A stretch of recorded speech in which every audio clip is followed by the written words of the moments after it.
All right. Hi, folks. Hi. How's it going? How you doing today? Hopefully today finds you well. I was in a place last year where I wasn't really thinking of beauty budget in terms of dollars, but more about quality over quantity. I really wanted to bring things into my collection that I loved, that I wanted, that maybe had also been on my thought processes for quite some time.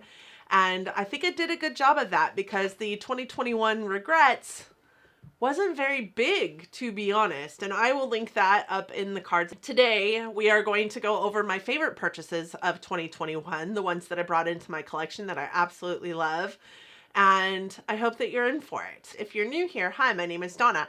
I am a lover of all things high-end, colorful beauty and self-care. I also work in the beauty industry as a district leader for Ulta, and I get a lot of education on the products that I'm putting on my skin. So I like to give you guys all that education. I come out here, I do a lot of reviews here on this channel. I also do a lot of hauling on this channel. And just recapping my purchases and general beauty chit chat, to be honest, because I like to talk about makeup. So you people are my people. I hope that you're down for it. And I hope that you'll want to subscribe before you go. With that said, let's roll into these products that I think the world of that I brought into my collection in 2021. I do have quite a few products here. Not as many as could be, and if I'm honest with you, a lot of that is because I haven't used them yet. Like when I think through the lens of some of the things that I would probably have put on this list had I used them, I think the Natasha Denona 28 pan palettes come to mind first and foremost. I haven't used those yet. I really need to get on that train. I do know that. So there are some things that I brought into my collection in 2021 that you won't see in this video, but the things that I have, I am really super stoked to talk to you about. There are a lot of palettes in this group. So I am going to link my palette roulette videos down under this video in the description box so that you guys can search out these palettes in that palette roulette lineup. Please go down there, check out the palettes that are in the palette roulette series if you're interested in how one performed, what the swatches look like, and what looks I was able to accomplish with those palettes. That will be in those palette roulette reviews. So in no particular order, I'm going to start with foundations. Two foundations that I brought into my collection this year that I'm really, really happy that I brought into my collection this year are the Dior Face and Body Foundation and the Fenty E-Straps. You guys, I am truly a minimal makeup as possible on my skin kind of girl. I don't like full coverage foundation. I like a medium coverage foundation, but it's more about medium coverage when I'm filming or going out on the town, which we didn't get to do very much in 2021. And every other day in my life, I'm wearing a skin tint because I don't really love the feel of foundation on my face. These are impeccable. So this is really full coverage, but also really lightweight. You of course got to shake it up, and I think that you can probably hear just how liquid it is in there. But I don't necessarily love the component, the apparatus for getting it out of the thing, but this is it. It is pretty liquidy. I mean, you can see how much it's kind of drizzling down on there, but it is just such a beautiful, melts into your skin and looks fantastic kind of foundation. I think that this is a really nice medium coverage foundation that doesn't look like a foundation on your skin. It looks very much like your skin once you get it on, but it moves with your skin. It's very breathable for your skin and for your just the movement of your face. It doesn't seep into the fine lines and wrinkles that you might have on your face, especially if you're mature like me. And it just looks beautiful. I didn't once realize or recognize it as oxidizing. I didn't ever have a problem with my makeup looking awful at the end of the day. It acts very much like a skin tint. The thing about this too that I love is that it's marketed as face and body because it doesn't really go anywhere. I didn't notice it transferring at all. It's just a wonderful, well-rounded foundation that doesn't feel like a foundation on your face.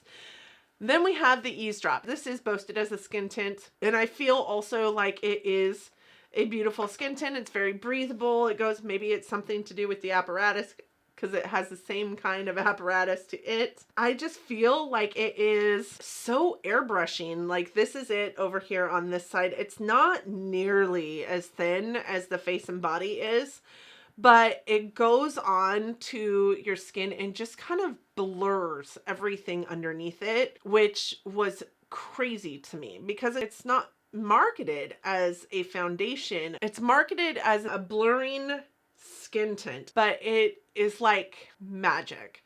There's something in it. Like, every single time I wore this, I felt like my face didn't need anything. It's got this really nice glow to it that just gives your skin like this natural effect glow. It goes on so easily with anything that you put it on with. What I liked most about the skin tint is a lot of skin tints don't look good if you use, you know, a brush or a sponge, but this one went on best with a sponge, and I don't like to feel makeup.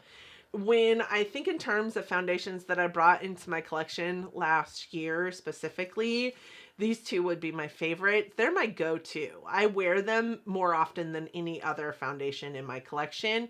And the best part about both of them is that it doesn't matter what primer you put on underneath it. It's always going to look beautiful. And that's a plus for me. I don't want to have to think about what primer I'm putting with what foundation that goes on my face and whether it's going to pill up and whether it's going to look okay and whether it's going to oxidize or not. Neither one of them oxidized. Neither one of them, you know, had a problem with pilling. Neither one of them made me look like too makeup-y at the beginning of the day when I put them on, nor at the end of the day when they had been sitting on my skin for hours. In terms of powder, there was a powder that I purchased last year that I was really excited about getting, and then really excited that it worked for me the way it did, and that is the Dior Face and Body Powder No Powder. So this was made, I want to say, popular by Samantha March.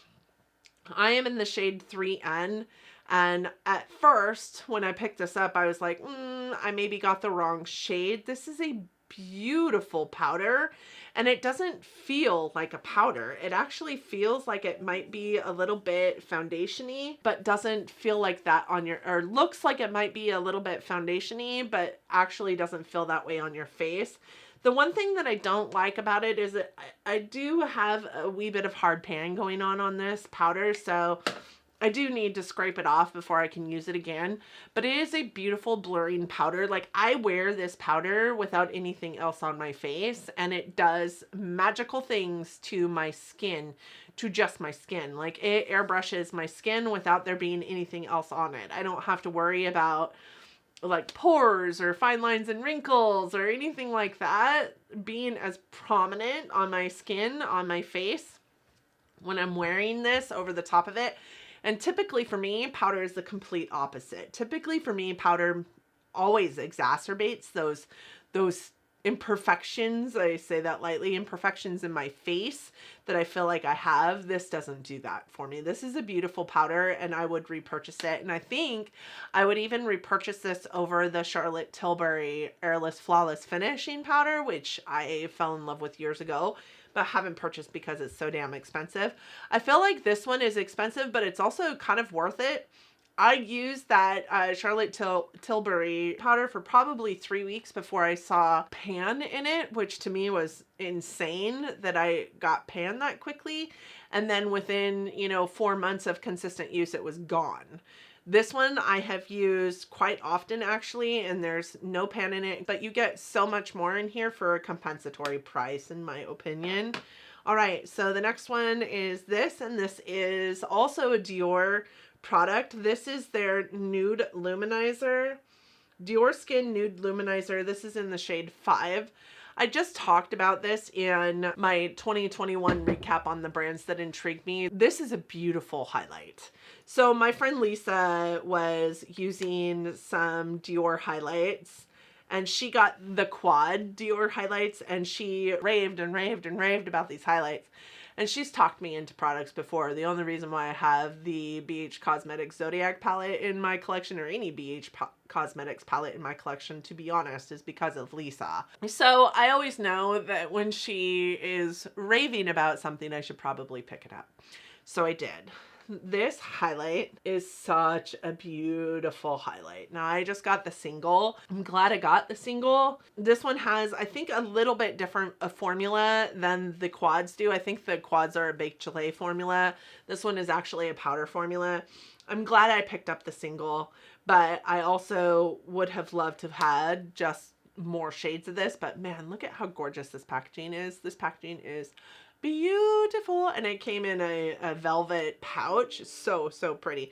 This highlighter is a beautiful, like, champagne-y pink tone on your skin. It's not like crazy dark, but also not crazy light. It doesn't leave any kind of cast on your face, like when you turn your face, like this purple one is doing to my face today. It also doesn't exacerbate any texture. It goes onto your skin so beautifully and creamy.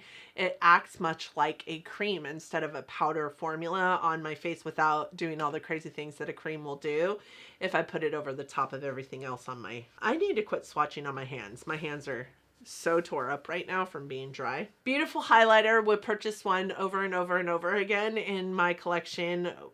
Would love to have the quad, actually. There's nothing that I've tried from that brand yet that I haven't liked. So next thing is this. This is the Kvd Everlasting Blush. So you guys, this isn't new. Like, none of these products are new, but they're new to me, obviously. These blushes have caught my eye for so many years. Wanted to try them, but didn't really need any blushes and couldn't really find a reason to bring it into my collection and then never get to use it on camera.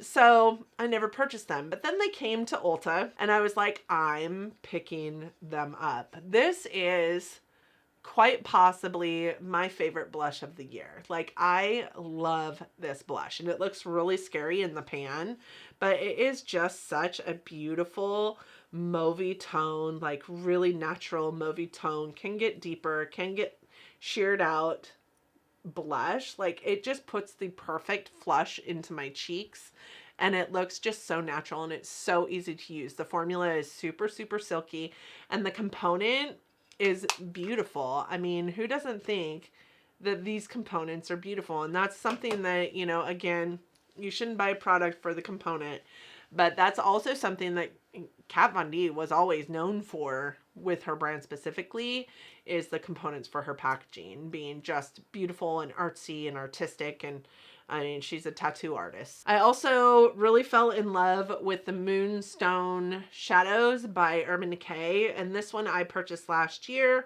It is in the shade Solstice. And this was, until I got something I'll talk about in a second, this was, until I got those, the closest form to those I could find in the mainstream makeup space. And it has this really, like, beautiful, like, your unicorn iridescence to it. It kind of shifts pink and red and green. It's just so pretty.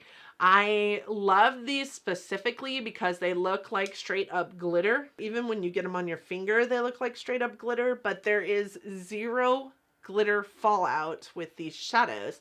Like, I don't know what magic is happening with these, but so beautiful, so creamy, not gritty at all like you would anticipate from a glitter eyeshadow, and no fallout to speak of in my observations of use. So loved those. And then to, like, piggyback off of that, these are the shadows that I was talking about. Up until I did get these, that was the closest form to these I could get to. These are expensive. These are the Cleona Shadows that everybody covets, right? These multi-chromes are phenomenal. And I did my, like I said, brands to try video from recap video from 2021. I will put that link up in the cards as well, because in that video I do swatch these, or some of them anyways, and I don't want to particularly swatch them right now, but I will just, like, roll my finger over one of them. Like, look at that, like, pink to blue to, like, champagne, like, shift in this multi-chrome, and that's this guy right here. such a beautiful shade. I just think that they're just so beautiful. And these were made popular. I mean, in my opinion, these were made popular by Lauren Mae Beauty. She's the first person that I ever saw use them or talk about them on the space. They're so, so pretty. They're an investment and they're from an indie brand, so you'll have to wait forever to get them. But they're so beautiful, and I do not regret a single penny that was purchased, that was spent on those shadows. I also got real familiar with Makeup by Mario. Last year I purchased one of his, well, not real familiar, I guess, but I purchased one of his contour sticks and stick blushes, and these are beautiful, you guys. The one thing I would say about these is that you have to go in with a very light hand or you're gonna look like somebody beat the hell out of you.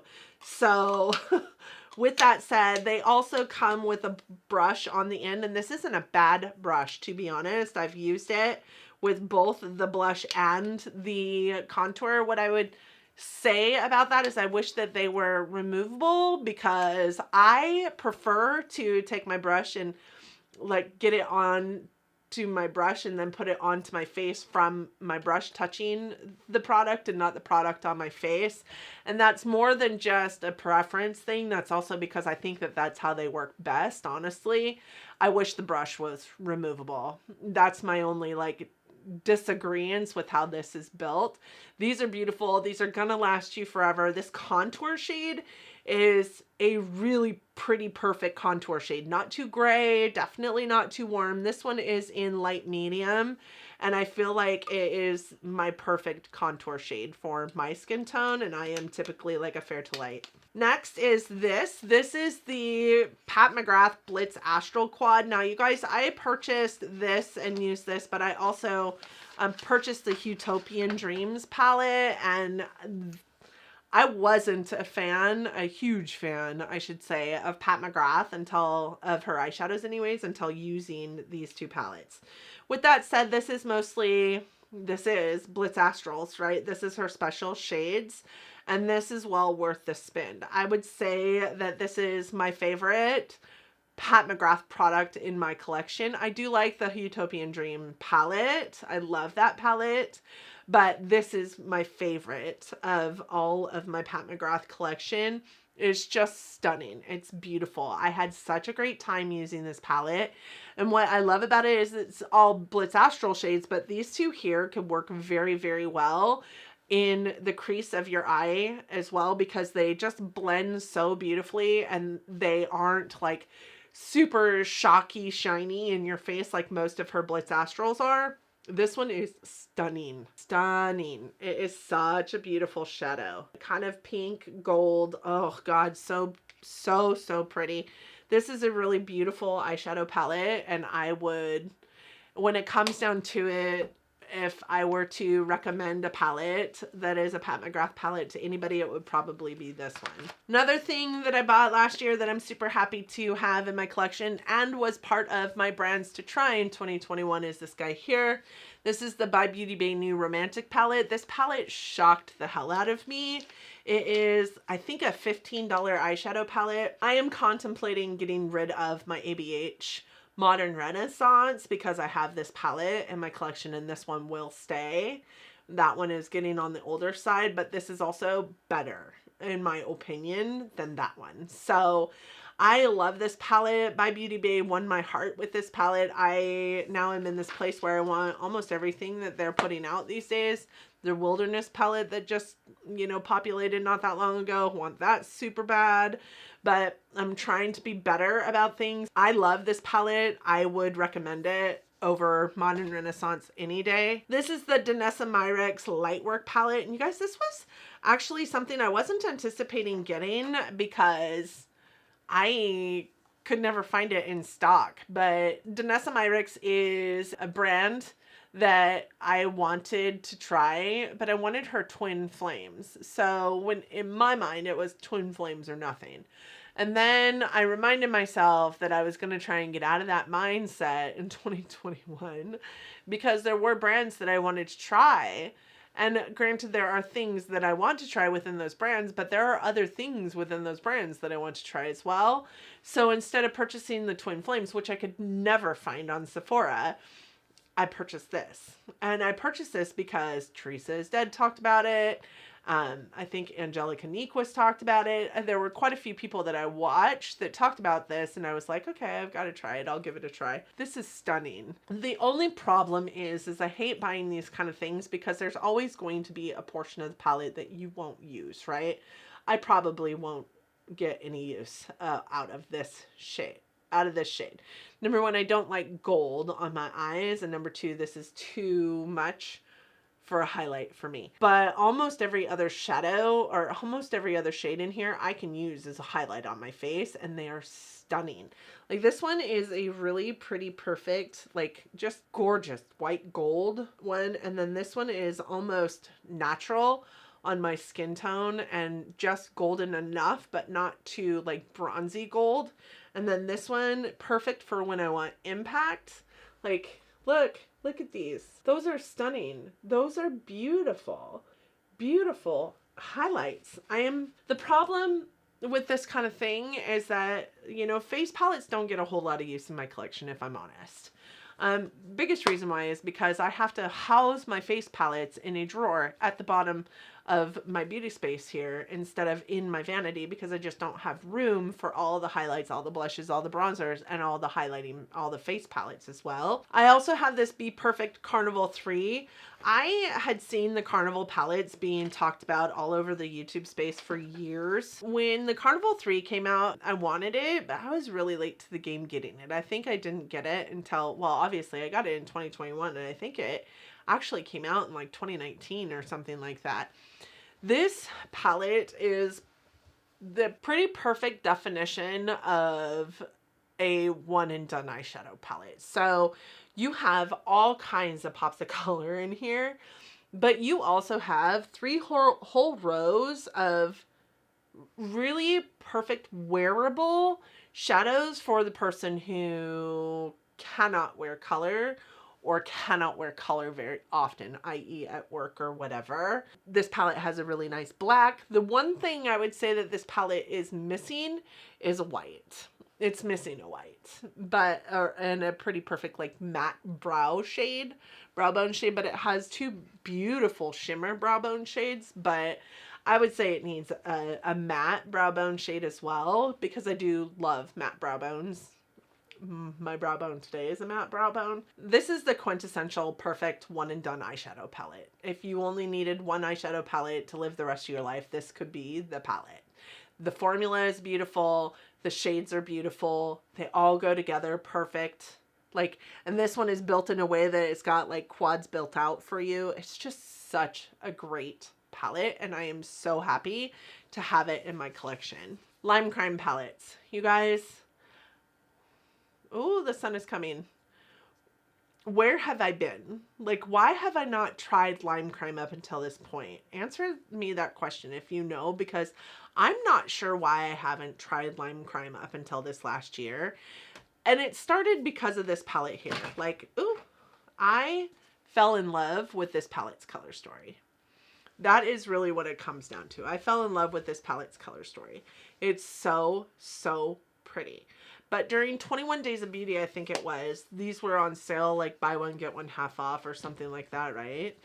So I purchased this one to go with it. This one is the Venus Immortalis. I am not a cool toned girl. This is a beautiful palette.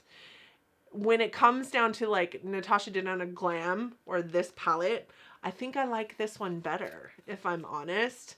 It's just, it's less shades, but it is so perfectly complementary to every single other shade in this palette. And the sun is coming in a way that I don't know that I can finish this, but I'm gonna try. But this palette is just, it's just so, so pretty. I love these Lime Crime palettes. My mom gave me a third one. I'm super happy to have them in my collection and would consider buying more palettes from Lime Crime. I think that their formula is stunning. Again, I have palette roulette on those two palettes together in one single palette roulette. So please go down in the cards or down in the description box and find that playlist. You'll be able to watch videos on all of these palettes, I do believe. The last one is this, and it is Kaleidos. Kaleidos was also on my list of brands to try in 2021.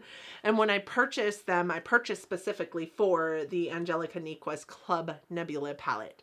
No regrets, 0 regrets. I thought I might regret this one because look at the color story. Now, if you know, you know, I'm not hugely into this color story. Like, it's very like neon, but also kind of pastel. I didn't think I was going to love this. I thought this might actually end up in my regrets. This is probably my favorite palette that I tried in 2021. This would probably be my favorite palette of 2021, to be honest. This is probably the favorite one that I tried in 2021. And I say that because this isn't a 2021 palette, but this one is. Knowing what I know about these palettes, I think that I would feel like I was missing something in my life without these palettes in them. So, hands down, favorite purchase of 2021. So with that said, I'm going to get out of here before the sun really takes over. And just let you guys know, I'm so happy with all of these purchases. I hope that you learned something new today about them. What of these purchases do you have in your collection, and what are your thoughts on them? What is the favorite thing that you purchased in 2021? I would definitely be interested in knowing. Please shoot me a comment down there. I will respond. I respond to every comment. And I would love having a conversation with you down in the comments section. Thank you guys so much for joining me today. I hope that you enjoyed this video, and I hope that you enjoyed it enough that you're considering giving it a big thumbs up. I hope that you also enjoyed it, or me, enough that you're considering subscribing. Like I asked at the beginning, I really would love to have you here. And I just appreciate every single one of you for the views, for the subscriptions, and please let me know if you subscribe down in that comment section. I would love to welcome you in person.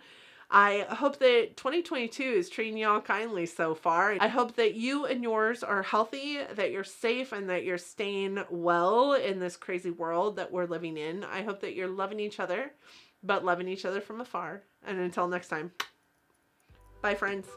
Sorry about the sun.